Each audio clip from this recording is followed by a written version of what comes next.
BNR gold and diamonds తరుగు తక్కువ బంగారం ఎక్కువ ఇప్పుడు మన వైజాగ్లో.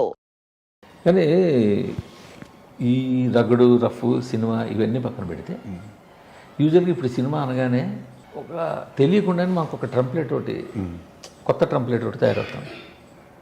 సినిమా కొంచెం ఎత్తుగడ దగ్గర నుంచి క్యారెక్టర్లు ఇంట్రడ్యూస్ చేసుకుంటూ మధ్యలోకి వచ్చిన తర్వాత నుంచి అలా ఇంటర్వెల్కి లీడ్ చేసేసరికి మనకి ఏదో బలమైన బ్యాంక్ పడాల్సిన ట్విస్ట్ పడాల్సింది కానీ లేదా బ్యాంక్ పడాల్సింది కానీ మా సినిమాలో ఏదో పెద్ద యాక్షన్ సీన్ వేయడం కానీ లేదా ఒక కొత్త క్యారెక్టర్ని ఇంట్రడ్యూస్ చేయడం కానీ అదే టైంలో కథ మలుపు తిప్పేలాగా ఇది ఒక ప్యాటర్న్.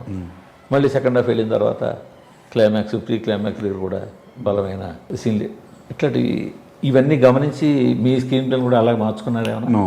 నేను అసలు నేను బయట జరుగుతున్న సినిమాలు ఇలా ఉన్నాను. నాకు ఏ సినిమా కూడా నేను అసలు ఈ మధ్యకాలంలో చూడలేదు. నేను ఏ సినిమాని ఫస్ట్ ఆఫ్ ఆల్ ఫాలో అవునాను. నేను ఇప్పుడు ఒబిసే ఏదో వచ్చింది ఏంటంటే అది అది కాకుండా ఇది ఈ మధ్యన అబ్సెషన్ ఏదో వచ్చింది కదా, ఏదో వచ్చింది. నేను ఇంకా చూడలేదు సినిమా. నాకు మా బాస్ చెప్పాడు, చాలాసేపు ఫోన్ చేసి మాట్లాడాడు దాని గురించి. ఇప్పుడు మీరన్నదే దగ్గరగా అంటే కొన్ని రూల్స్ అండ్ రెగ్యులేషన్స్ అని ఇలా వాగుతూ ఉంటారు అజయ్. సినిమా అనగానే స్టోరీ అనగానే అందులో ఏమీ లేదు. అది అసలు ట్రెమండస్ హిట్ అవుతుంది. అది వరల్డ్ వైడ్ ఇండియాలో కూడా ఆల్మోస్ట్ చాలా ఎక్కువ కలెక్ట్ చేస్తున్నాను. సో నేనేమంటానంటే సినిమాకి రూల్ లేదంటున్నాను, ఒక స్టోరీకి కూడా రూల్ లేదు, స్క్రీన్ ప్లేకి అస్సలు లేదు. స్క్రీన్ ప్లే బుక్లు అని రాస్తారు చాలామంది, అవన్నీ ట్రాష్ అంట. నేను ఇంట్లో బుక్ రాయడం బుక్ అసలు ఎలా రాస్తారు? స్టోరీని బట్టి మారిపోతూ ఉంటుంది స్క్రీన్ ప్లే, క్యారెక్టరైజేషన్ బట్టి మారిపోతూ ఉంటుంది స్క్రీన్ ప్లే. ఎవడి థాట్ అదే స్క్రీన్ ప్లే. నా థాట్ ఏంటి, నా స్క్రీన్ ప్లే నాది. కథను మీరు ఎలా చెప్పదలుచుకున్నారో అది మీ స్క్రీన్ ప్లే. నా స్క్రీన్ ప్లే నాది, మీ స్క్రీన్ ప్లే మీది, అవతలోడు స్క్రీన్ ప్లే అవతలోడు. ఎవడో అవతలోడు ఇది ఇలాగే ఉండాలి స్క్రీన్ ప్లే అని రాస్తాడు చూసారా, అది నేను తప్పంట. అసలు స్క్రీన్ ప్లే అనే పదానికి రూల్స్ అండ్ రెగ్యులేషన్స్ లేవు. మీకు బోలన్ని కోకొళ్ళు ఉన్నాయి సినిమాలు వచ్చి పాల్గొట్టిని అలా శంకరాభరణాల దగ్గర నుంచి చూసుకుంటుంటే అదంతా ఎందుకు. RX-100 ఉంది సార్. అసలు ఎక్స్పెరిమెంట్ అంత ఎక్స్పెరిమెంట్లు అంటే అది హీరో చనిపోవడం అనేది తెలుగులో చూడదు. ఫస్ట్ ఆఫ్ ఆల్ అమ్మాయి వీళ్ళని నేను బాబని నా దగ్గర అన్న వాళ్ళు 10 మంది ఉన్నారు, నీకు చాలాసార్లు చెప్పుంటాను నేను బోలన్ ఇంటర్వ్యూలో. అమ్మాయి చంపించడం ఏంటి అనేది అంటే రూల్ ఏంటి, ఒక కథకు రూల్ ఏంటి సార్? అప్పుడు నేను తీసా ఇట్టుకొట్టా, ఏం రూల్ ఏంటి? అప్పుడు రూల్ ఏం లేదు. నేనేమన్నా స్క్రీన్ ప్లే కూడా రూల్ ఉండదండి ఎప్పుడు అంటే ఆడియన్స్ కి ఒక ప్యాటర్న్ అలవాటు అయిపోయిన తర్వాత వాళ్ళు ఏం చేస్తారంటే థియేటర్లో కూర్చొని మళ్ళీ మీరు అదే చెప్తున్నారు, ఆడియన్స్కి అలవాటు అయిపోయిందని మీరు ఎలా చెప్తారు సార్?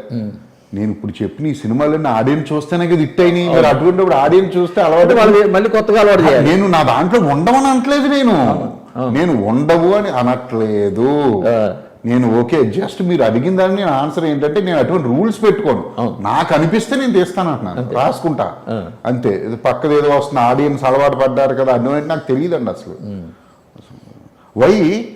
ఒకవేళ నిజంగా అలవాటు పడ్డ ఆడియన్స్ అయినా సరే అజయ్ భూపతి సినిమా అనగా నేను ఎక్స్పెరిమెంట్లు చేసినా ఒప్పుకునే స్టేజ్లో నేను ఖచ్చితంగా ఉన్నాను. నేను చేస్తే ఒప్పుకుంటాను ఎక్స్పెరిమెంట్లు. సాధారణంగా ఎలా ఉంటుందంటే 2 రకాలు ఉంటాయి సార్. మనకి పల్లెటూళ్ళు బండిబాట అంటాం. సో అలవాటు అయిపోయిన స్క్రీన్ ప్లే అనేది బండిబాటలాంటిది, దాంట్లో ఆటోమేటిక్గా స్మూత్గా వెళ్ళిపోతుంది. లేదు కొత్తగా క్రియేట్ చేసుకెళ్ళేది అనేది అది జనాలు వస్తుంది, బట్ అది మీకు స్టామినా బట్టి ఉంటుంది. మీరు క్రియేట్ చేయాలి, ఆ కొత్త పాత మీరు క్రియేట్ చేయాలి.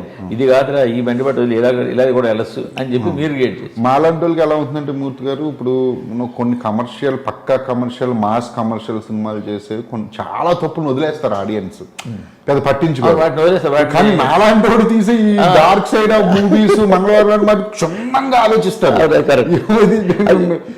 అందరూ. చెప్పట్లేదు కానీ మీరు ఏం చేస్తారు అంటే యాక్చువల్లీ వాళ్ళు తప్పేమి కదండి. అది సినిమాలు చాలా అంటే లోతుగా వెళ్ళిపోయి చూస్తారు. నేను అది చేస్తా వాళ్ళని, ఒక్కొక్కసారి చేయలేకపోతే సినిమాలు ఆడవు సార్. అక్కడికి సామెత ఉంది, పెట్టండి ఎలాగే పెట్టలేదు, రోజు పెట్టిదే నువ్వెందుకు పెట్టలేదు అన్నాడు అని బిచ్చగడ అన్నట్టుగా. సరే ఆ పెద్ద కమర్షియల్ సినిమాలు ఎలాగో 2 సినిమాలు లేకపోతే ఏవో అవి ఎలాగా ఉంటాయి. మీరు తీయగలిగి స్టామినా ఉన్న అజయ్ భూపతి కూడా ఎలాగెందుకు తీయాలని అప్పుడు గోపంతో పెట్టుకుంటారు.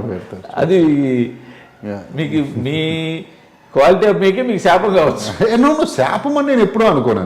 నేను మీకు సార్ నేను ఆడియన్స్కి క్వాలిటీ సినిమా ఇవ్వడానికి నేను ఎప్పుడూ కూడా వెనకాను. మంగళవారం నేనే ప్రొడ్యూసర్. ఓకే, నా పార్ట్నర్స్ ఉన్నారు కానీ ఇన్వెస్ట్మెంట్ వాళ్ళని. అసలు ఎవ్వరు హీరో అనేవాడు లేడు సినిమాలో. అప్పటికే సినిమాలు ఆల్మోస్ట్ పాయలు, అంటే తను ముందు ఇట్టు కూడా ఏమి నేను ఫ్లాప్, రెండిట్లు మీరే ఇచ్చారు.